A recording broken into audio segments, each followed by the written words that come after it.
میدونستین اسموکی توی انیمیشن ماشین ها از روی یکی از مکانیکای افسانه‌ای رالی ناسکار الهام گرفته شده؟ اسموکی یونیک یک مکانیک و مهندس مشهور در دنیای ناسکار بوده که به خاطر ایده‌های غیر متعارف و خلاقیت بالا شهرت زیادی و در دنیای این مسابقات داشته.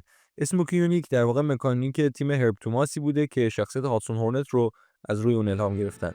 برخی از دیالوگ‌های اسموکی در کارز 3 به صحبت‌های واقعی اسموکی یونیک شباهت دارند. That rookie never saw anything like that before. در انیمیشن او تاکید زیادی بر اهمیت هوش و تجربه نسبت به سرعت خام داره که این دقیقاً فلسفه اسموکی یونیک در دنیای واقعی بوده. نمیرسی به گرت سرعت استورم. برترت اینه که باوشتری. حتی مکانیک و اعضای تیم داگ هاتسون در انیمیشن به سبک مکانیک‌های تیم اسموکی یونیک طراحی شدن.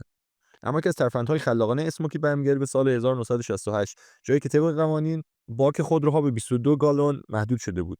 اما اسموکی به جای استفاده از شرنگ‌های معمولی 1.2 اینچی شرنگ‌های 2 اینچی رو به کار برد و طولشون رو هم زیاد کرد که باعث شد خط سوخت بتونه حدود 5 گالون سوخت اضافه رو در خودش ذخیره کنه. این کار باعث کاهش تعداد دفعات توقف برای سوختگیری شد.